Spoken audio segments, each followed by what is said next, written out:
Good morning, everyone. Yeah, my name is Warrender. I'm with Colleges and Institutes Canada, and we're the implementing agency on this Young Africa Works Kenya Youth Employability through TVET program. It's funded through MasterCard Foundation. So I'm just going to take a little bit of time this morning to give you a bit of an update, a background of where RPL fits into the overall Young Africa Works Kenya initiative, and then just some points as to where we are with respect to updates with this project. So Colleges and Institutes Canada is an umbrella body. It's based in Ottawa. I'm from the west coast of Canada, but however, I live here in Spring Valley. Been here for about a year and a half. Colleges and Institutes Canada represents over 150 colleges and institutions across the country. And this is a very valuable resource we have because we're able to mobilize the resources of those colleges and institutes to take part in these overseas initiatives. We, as I said, we've been hired with MasterCard Foundation as part of Young Africa Works Kenya, the implementing agency. With these Colleges and Institutes Canada that we have access to, we partner up Canadian colleges with Kenyan institutions. We call those institutional partnerships. We also marry up, if you will, Canadian colleges, institutes with some of the agencies. For example, for RPL, we have Northwest College, Humber, and Red River colleges partnered with KNQA as part of the RPL initiative. We have, right now, as Stanley mentioned, we have 25 institutions, 26 actually, in Kenya that are partnered with Canadian institutions. We also have another 75 mentee institutions that we've just recently agreed on the selection of those, so that'll be announced fairly shortly. We have a number of, so we have 10 institutional partnerships, Canadian colleges with Kenyan institutions. We have a number of these thematic partnerships. So not only RPL, we have another thematic partnership on career guidance and building capacity in institutions for career guidance. We have a thematic partnership on labor market information methods. It was flagged some time ago that there's a need, there's an opportunity at the institutions to conduct their own labor market work. We have the whole credential and validation process to bring a course to launch. So there's a number of themes and activities as part of this very comprehensive Young Africa Works Kenya Youth Employability through TVET program. So with respect to RPL, I have to say, although we have 24 partnerships right now on the go, if not the highest, but it's right up there, probably our most highest profile partnership is RPL. RPL is very near and dear to us with Colleges and Institutes Canada. It's very much a high priority for MasterCard Foundation as well to see that RPL happens. And it's really raised the awareness of RPL. I'll talk a little bit about media outreach in a moment, but anyways, with respect to RPL, there's 4 items that I just want to give you a bit of an update on.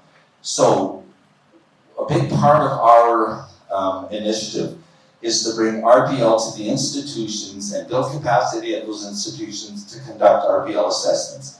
So as I said, we have 25 institutions under our umbrella. We also have the 75 mentee institutions. So that'll really help to spread this out. We've just come through a terrible pandemic that was incredibly infectious. That was a bad thing. The good thing now is we want to bring RPL to make that as infectious, to have that spread as much as we can across the country. And I think it's going to happen. I'm confident we're going to make that happen. So the training of assessors is a high priority for us right now.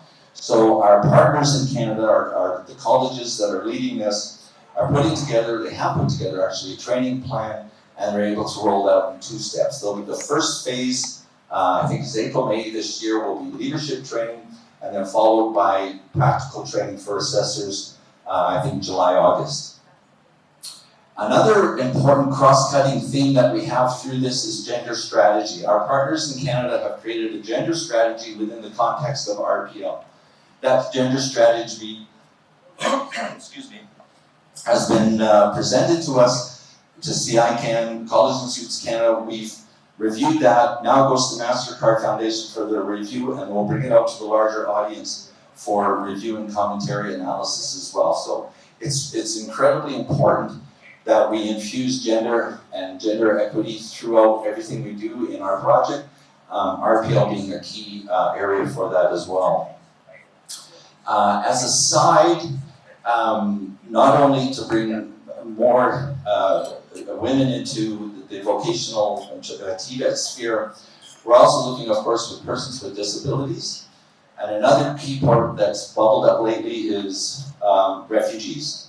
And that is, we're working with World University Services of Canada as they have a specific initiative to get refugees from, a very compromised way of life infused and brought into broader society to find fulfilling work. So we're working very closely with another NGO on this, a Canadian-based NGO, such that we can facilitate refugees into RPL.